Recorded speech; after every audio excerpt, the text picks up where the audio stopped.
ሰላም ውድና የተከበራችሁ የውብ ቲዩብ ተከታታዮች በሙሉ እንዴት አላችሁ? ሁሉ ሰላም፣ ሁሉ ፒስ፣ ሁሉ አማን ነው።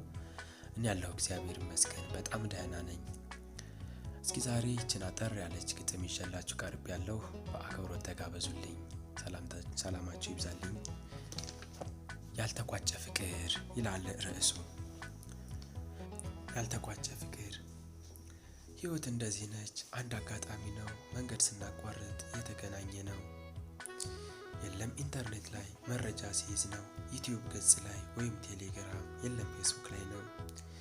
ጉዞ የጀመርነው ፍቅርን የተጫወትን የተወያየ ነው። በስርቅርቅ ድምጿ ወደ እኔ በመጣው ያኔ ነበር እኮ ልቤ የተቀጣው። ተጀመረ በቃ የፍቅር ሙዚቃ፣ እጋብዛታለሁ የሚገርም ሙዚቃ፣ ከልብ ሲሰሙት መንፈስ የሚያነቃ። እሷም በተራዋ ብዙ ጋበዘችኝ፣ የምፈልገውን እያማረተችኝ።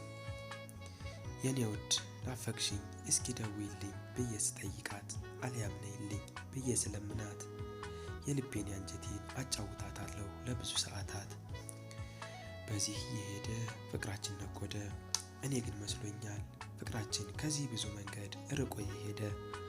ለካ የውሸት ነው ወንዙን ሳይሻገር የኋሊት ነጎደ ብዬ ግጥም አሰብኩና፣ ግና ምን ያደርጋል አልኩኝ እንደገና።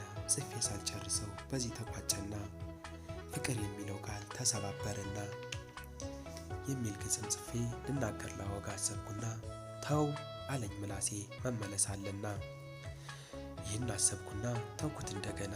ተው ነገ ሌላ ቀን ነው፣ ምን እንደሚመጣ ፈጣሪ ነው የሚያውቀው አልኩኝ በሐሳቤ፣ የእሷንም መመለስ ተስፋ ይዤ በልቤ። እውነትም እንዳሰብኩ አልቀረም፣ ተመለሰ ዳግም የፍቅራችን ለምለም። እንዴት ነሽ የኔ ውድ ብዬ ስጽፍላት፣ እሷም መልስ ሰጠች በሚያምሩ ቃላት። አለህልኝ አለች፣ እኔም መለስኩላት ልቤ ፈነደቀች። እናም ትቼዋለሁ ያልኩት ተመልሶ ዳግም ተጠግኖ አየሁት። በውበት የገረመው ሐምሌ 16 2012 ዓ.ም ተጻፈ።